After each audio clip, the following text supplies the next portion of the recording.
Praise the lord. దేవాతి దేవునికి వందనాలు. ప్రభు నామమున మీ అందరికీ నా ప్రత్యేకమైన వందనాలు, శుభాలు తెలియచేస్తున్నాను. ఈ దినము ఉపవాస ప్రార్థనా దినం 13వ రోజు. మీ ప్రార్థన అవసరం నాకు తెలియచేయండి, నేను మీకోసం ప్రార్థిస్తాను. ఈ దినము కొరకు ఏర్పాటు చేయబడిన దేవుని వాగ్దానము యెషయా గ్రంథము 54వ అధ్యాయము 4వ వచనము. భయపడకుము, నీవు సిగ్గుపడనక్కరలేదు, అవమానమును తలంచుకుము, నీవు లజ్జపడనక్కరలేదు, నీవు నీ బాల్యకాలపు సిగ్గును మరుచుదువు. దేవుని నామానికి మహిమ కలుగునుగాక. ఈ ఉదయకాల సమయంలో సర్వ సృష్టికర్త అయిన నీ తండ్రి గొప్ప వాగ్దానాన్ని నీకు అందిస్తూ ఉన్నారు. ఆయన అంటున్నారు కదా, భయపడకుము, నీవు సిగ్గుపడనక్కరలేదు.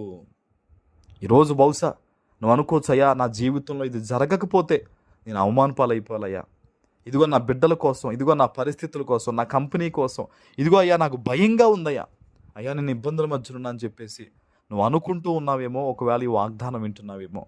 నా తండ్రి, నీ తండ్రి, మనందరి తండ్రి చెప్తున్నాడు, నువ్వు భయపడొద్దు, ఎందుకంటే సర్వ సృష్టికర్త అయిన దేవుడు నీకు పక్కన నిలిచి ఉన్నాడు. ఆయన హల్లెలూయా. నువ్వు సిగ్గుపడనక్కర్లేదు, అవమానము నీ వద్దకు రాదట. ఆమేన్. ఏ విషయంలో నువ్వైతే భయపడుతూ ప్రార్థిస్తున్నావో ఆ భయము దేవుడు నీకు ఈరోజు దూరపరచబోతున్నాడు. అవమానము నీ దరిదాపుల్లోకి రాదు. నువ్వు సిగ్గుపడాల్సిన పని లేదు, ఎందుకంటే నీ తండ్రికి అసాధ్యమైంది ఈ ప్రపంచంలో ఏదీ లేదు. ఆయన ఒక్క మాటతో ఈ భూమి ఆకాశ సమస్తాన్ని ఏర్పరిచిన దేవుడు నీ తండ్రి. కాబట్టి ఆయనను తండ్రిగా కలిగి ఉన్న నీవు బాధపడక్కర్లేదు. కొంతమంది పేరుకు మాత్రమే దేవుని బిడ్డలుగా ఉంటారు, వారి క్రియలు దేవునికి సంబంధించినగా ఉండవు. వారి విషయంలో దేవుడి మాట చెప్పట్లేదు, కానీ నీతిగా యథార్థంగా దేవుని సన్నిధిలో ఉంటూ ప్రార్థన చేస్తూ భయభక్తులతో ఆయనను ఎవరైతే కనిపెట్టుకుని ఉన్నారో వారితో దేవుడు చెప్తున్నాడు, నువ్వు భయపడొద్దు, సిగ్గుపడక్కర్లేదు, అవమానం అనేది నువ్వు తలంచుకు, నీవు లజ్జపడనక్కర్లేదు, నీవు నీ బాల్యకాలపు సిగ్గును కూడా నువ్వు మర్చిపోతావు. ఈ మాట చెప్తుంటే యోసేపు తన కుమారుడికి పేరు పెట్టాడండి, మనష్షే, ఎఫ్రాయిము. మనష్షే అంటే తర్వాత ఎఫ్రాయిము అభివృద్ధి. ఆయన ఒకటే చెప్పాడు యోసేపు, నేను నా తండ్రి ఇంటి వారందరినీ మరిచే విధంగా దేవుడు చేశాడు, తర్వాత నాకు వేదన కలిగిన దేశములో నన్ను హెచ్చించాడని మనష్షే, ఎఫ్రాయిము అని పేర్లు పెట్టాడు.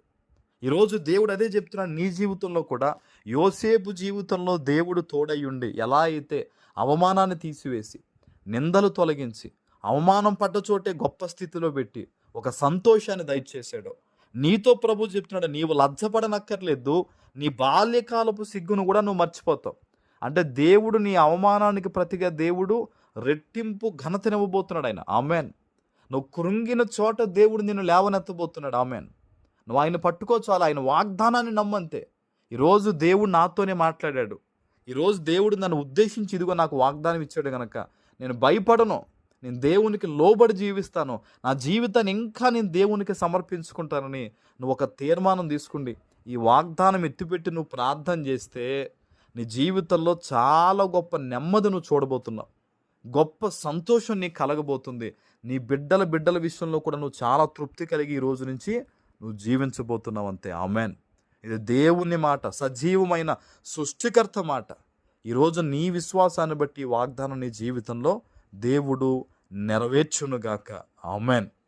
ప్రార్థన చేసుకుందాం. పరిశుద్ధుడు అయిన మా తండ్రి, ప్రేమ కలిగిన ప్రభువా, మీకు వందనాలు. ఈ ఉదయకాల సమయంలో మీరిచ్చిన గొప్ప వాగ్దానము ప్రతి బిడ్డ జీవితంలో నెరవేర్చి స్థిరపరచమని యేసు నామమున ప్రార్థిస్తున్నాను తండ్రి.